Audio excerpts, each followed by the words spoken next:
Evidentemente hemos hablado de que el juego debe ser el centro de nuestro entrenamiento, ¿vale? Entonces, el primer lugar para mí es analizar qué es ese juego, ¿no? Y hablar de los rasgos de lógica interna, ¿no?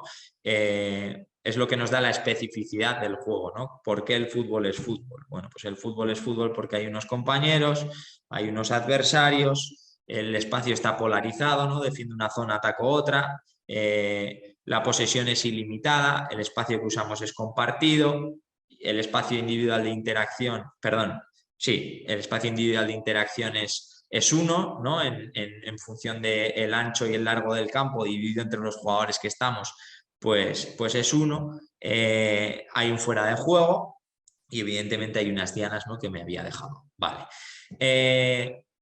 Evidentemente, que el juego tenga que ser el centro de nuestra, o que considere yo que el juego tenga que ser el centro de nuestros comos, de nuestras tareas, no quiere decir que siempre tengamos que entrenar con tareas que guarden todos estos rasgos, ¿no? Porque si no diríamos, bueno, pues vamos a entrenar que jueguen a fútbol y entrenamos, ¿no? No, somos conscientes de que el jugador de por sí aprende, ¿no? Aprende y cuando el contexto más se acerca a esto, el aprendizaje que va a emerger más significativo va a ser, sí, porque el contexto va a ser más abierto, pero el jugador también necesita ser enseñado, ¿no? Porque si no, pues nosotros no tendríamos lugar y el ser enseñado implica el poder toquitear, por decir de alguna manera, modificar, manipular estos rasgos de lógica interna para ofrecer contextos favorables para que emerjan determinados tipos de aprendizajes, ¿no? Y que el jugador lleve un aprendizaje significativo.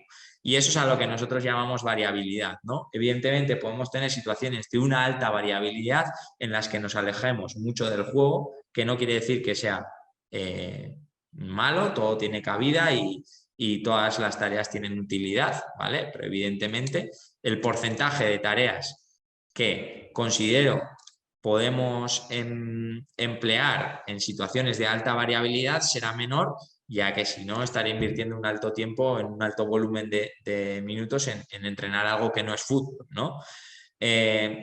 Situaciones con mayor variabilidad, pero ya más estables, ¿sí? Para poder enseñar fútbol y poder aprender fútbol, ya que una vez que tenemos compañeros y adversarios y compartimos un espacio, emergen también esas dimensiones de tiempo y espacio, ¿no? Que son básicas para la interacción y para la comprensión del juego y para un aprendizaje significativo. Ya sería una situación con alta variabilidad, pero más estable, ¿no? Para poder enseñar y aprender fútbol, como hemos dicho, o situaciones con una menor variabilidad en las que ya nos vamos acercando al juego. Por ejemplo, aquí tenemos una situación con ya compañeros, adversarios, polaridad, posesión ilimitada, diana, por ejemplo, un doble área, ¿no? Que un juego reducido que todos podemos hacer, en la que ya nos vamos acercando al juego a pesar de no ser juego, ¿no? Por ejemplo, en el anterior podemos hablar de juegos de posición o juegos de posesión, ¿vale? Vale, en base a eso, considero importante también definir distintos tipos de tareas, ¿no? En base a esa especificidad y esa variabilidad. Tareas con alta variabilidad serían tareas complementarias, ¿no? En las que tendríamos situaciones de compañeros, no hay adversarios, y podríamos tener espacios orientados, no orientados, y dianas o no dianas, ¿vale? Hablaríamos después de situaciones ya más estables, pero con variabilidad todavía, en las que hablamos de tareas básicas, en las que ya tenemos compañeros y adversarios. El espacio podrá estar orientado o no orientado y polarizado y podrá haber o no diana. Evidentemente, situaciones de compañeros, adversarios, espacio polarizado y diana, la variabilidad será menor que compañeros adversarios no orientado y no diana, ¿no? Por ejemplo. Y por último, hablamos de tareas específicas, ¿no? Que ya todos esos rasgos de lógica interna aparecen en la tarea. Por lo tanto, estaríamos hablando de situaciones pues más abiertas, más cercanas al juego, de mayor incertidumbre, ¿vale? Evidentemente, tendríamos que relacionar este tipo de tarea con los qués, ¿no? Con los contenidos que hemos dicho en esa primera parte, ¿no? Y por eso hablamos de modelo formativo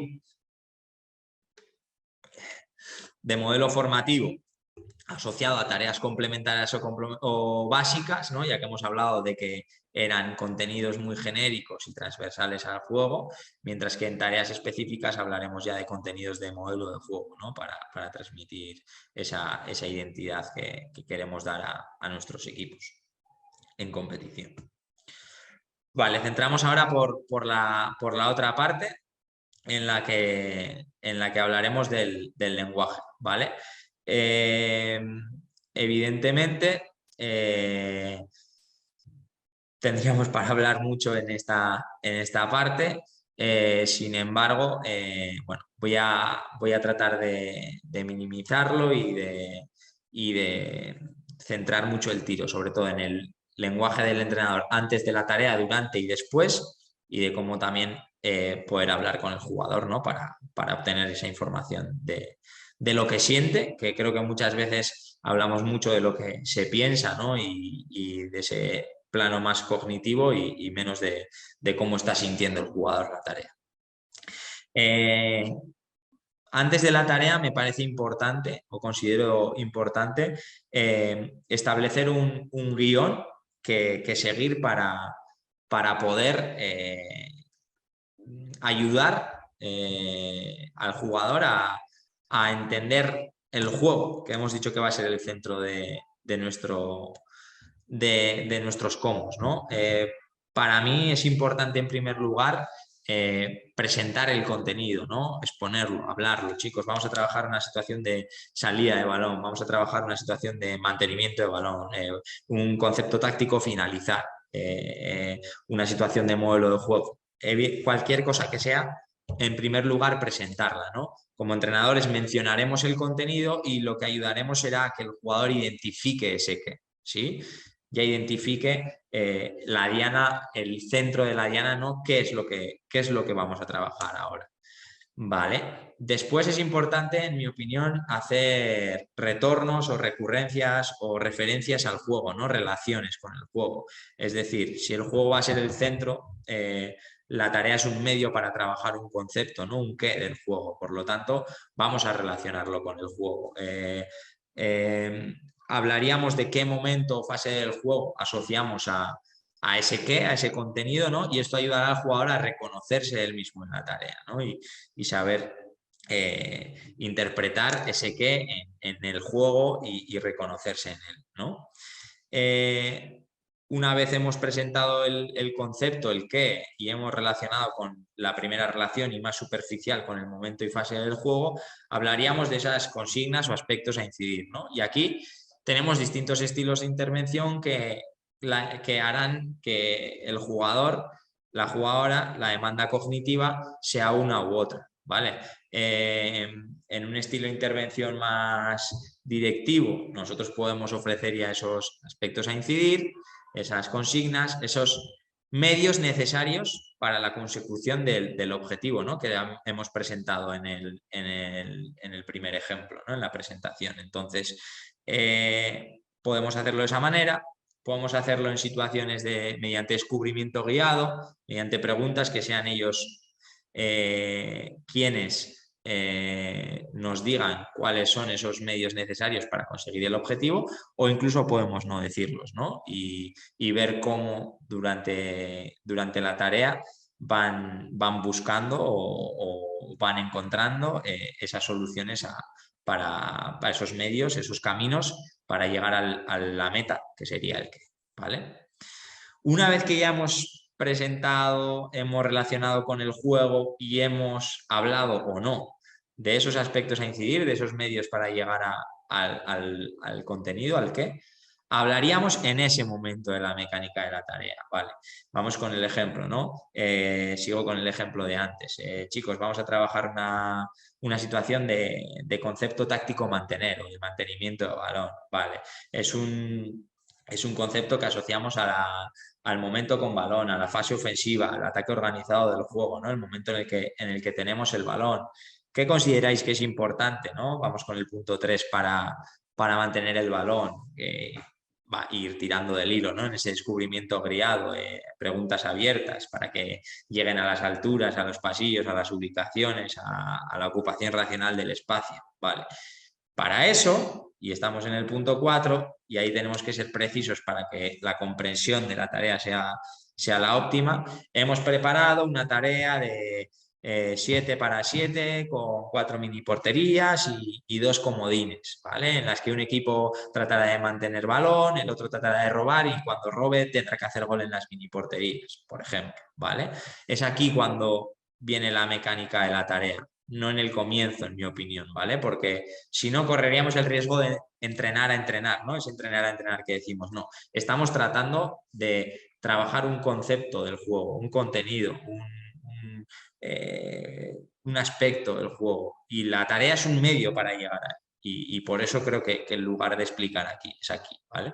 Y luego, por último, una segunda relación en la que evidenciemos y sea lo último ¿por qué es importante para nosotros trabajar eso en función de la idea y el modelo de juego? Y esto va a dar significación al aprendizaje del jugador. Va a decir, ah, vale, es que estamos trabajando el mantenimiento de balón, que es un contenido de la fase ofensiva, el momento con balón, del ataque organizado, por ejemplo, en el que es importante dónde me ubico y cómo ocupo el espacio en esta tarea de 7 para 7 con 2 comodines. ¿Por qué? Joder, porque nosotros somos un equipo que en campo contrario quiere tener un estilo combinativo, quiere buscar situaciones de superioridad, girando juegos si es necesario, bueno, cualquier cosa, ¿vale? Y creo que esta es una forma redonda de que el jugador, antes de la tarea, mediante el lenguaje, ya vayamos fomentando esa comprensión del juego y ese proceso de enseñanza-aprendizaje significativo, ¿vale?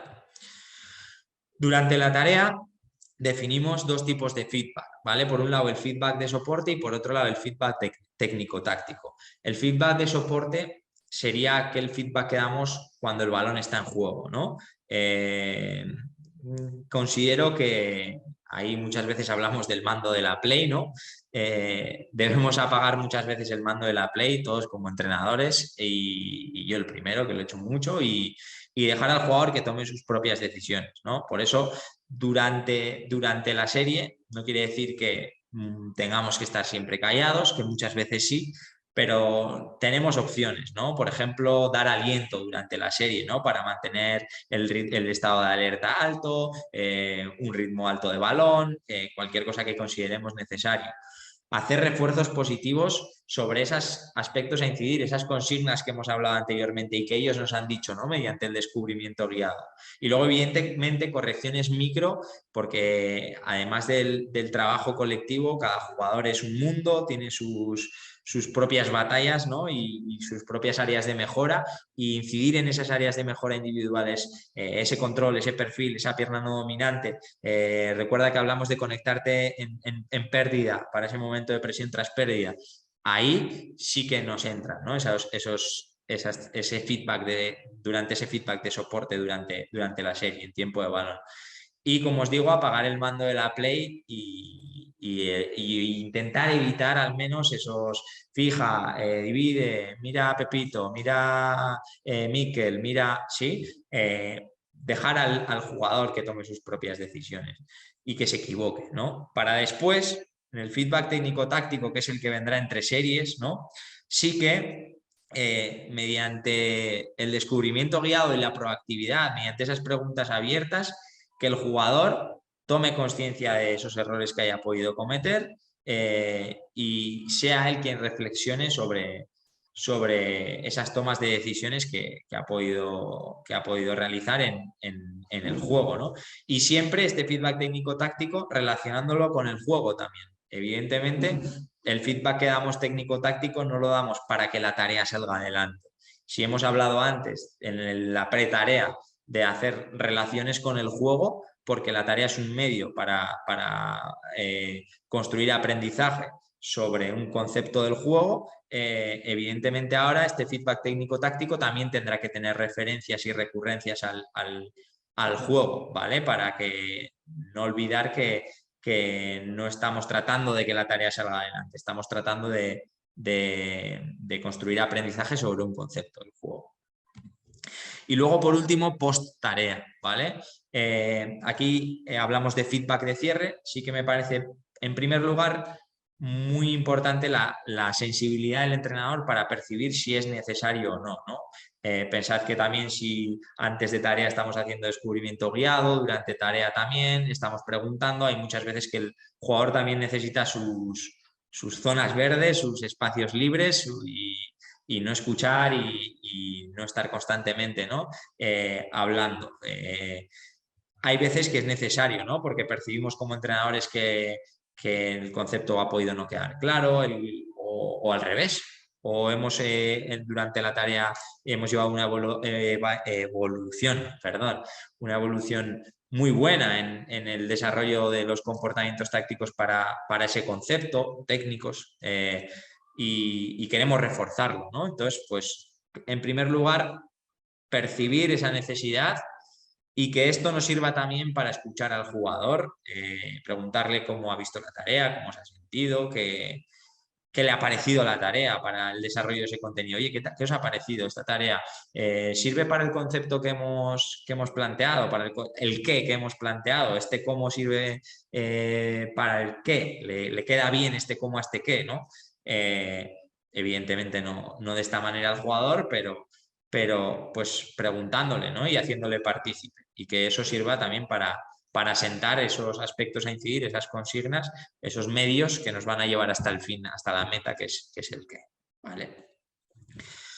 Vale, hablamos ahora del cuánto, ¿vale? Hemos definido el qué queremos trabajar, hemos hecho nuestro listado de modelo formativo, de modelo de juego, ahora sabemos cómo lo queremos trabajar, distintas tipologías de tareas, especificidad, variabilidad y cuánto entreno cada uno de esos contenidos, ¿vale?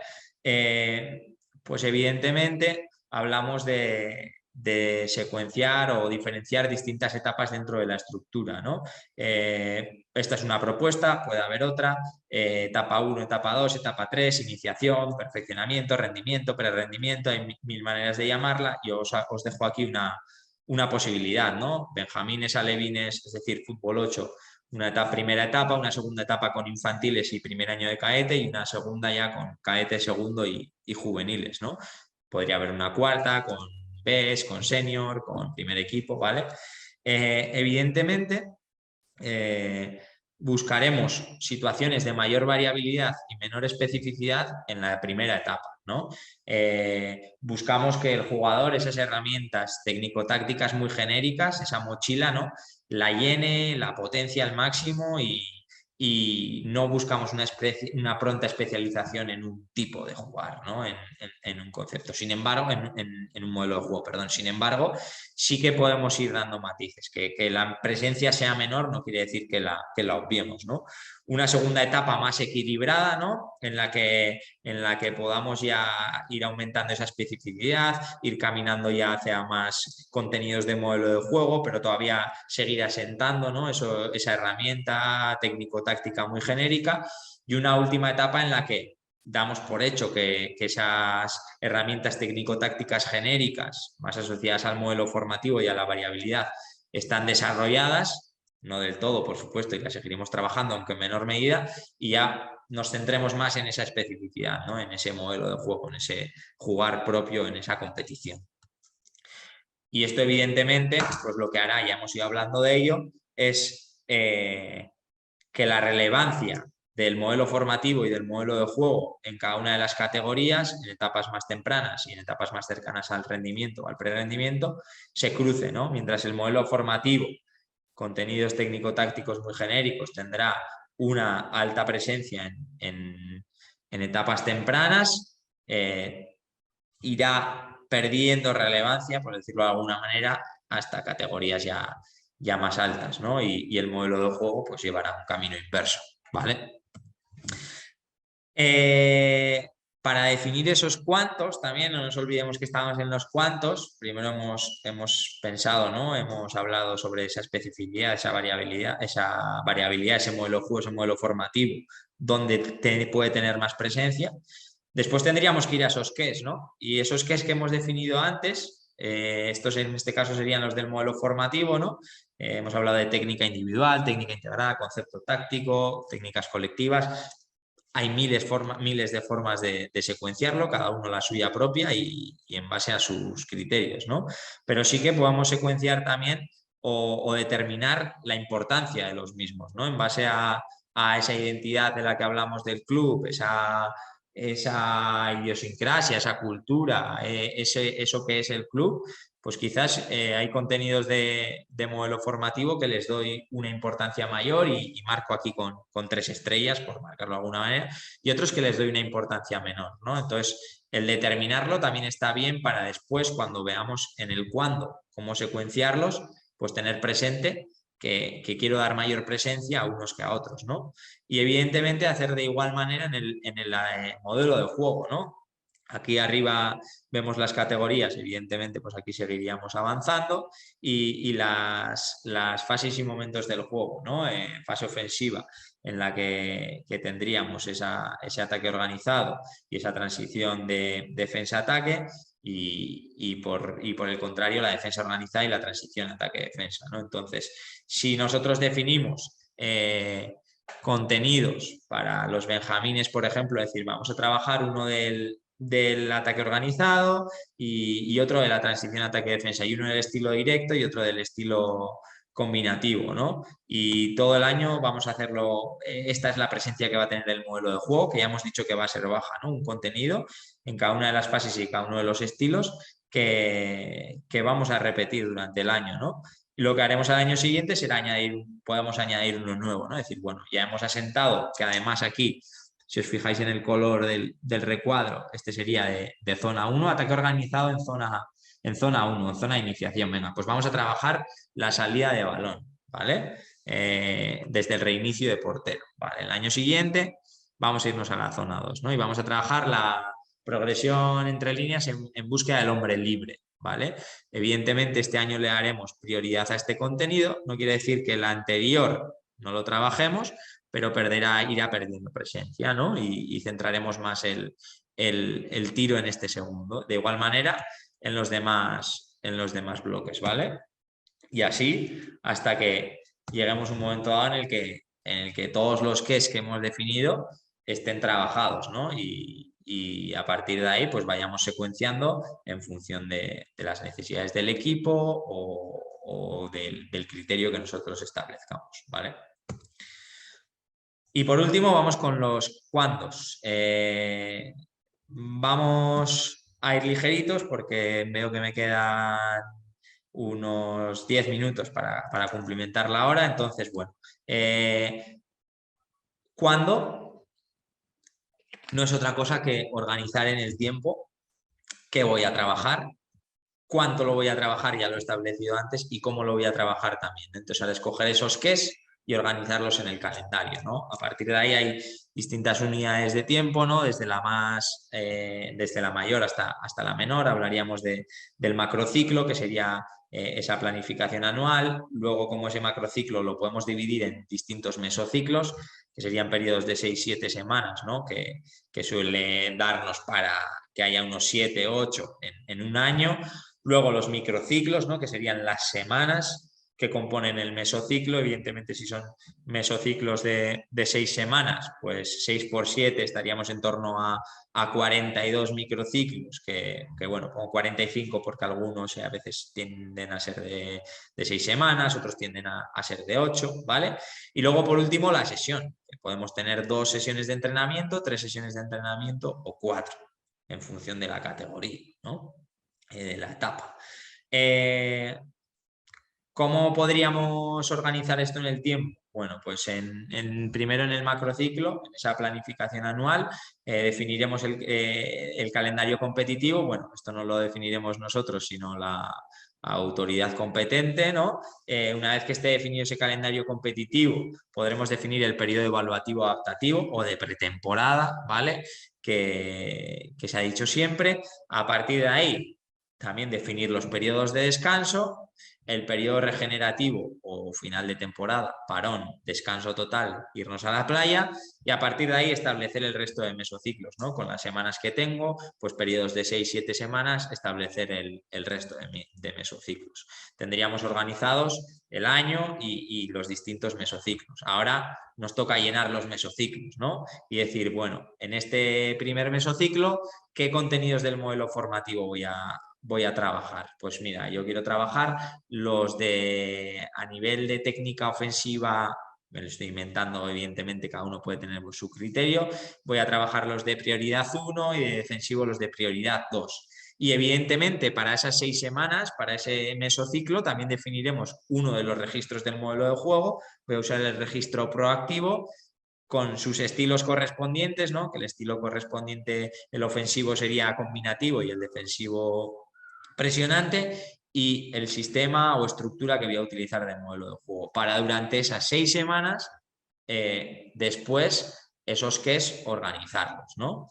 Que vendría después. Una vez que tenemos definido en ese mesociclo qué queremos trabajar y cuándo lo queremos trabajar, perdón, una vez que tenemos definido en este mesociclo cuáles van a ser los objetivos, cuál va a ser los qués, tanto del modelo de juego como del modelo formativo, los organizamos dentro del mesociclo, ¿no? Y le damos a cada semana pues determinados contenidos. Es decir, bueno, la semana 1 voy a trabajar estos contenidos, la semana 2 voy a trabajar estos contenidos, la semana 3 voy a trabajar estos contenidos.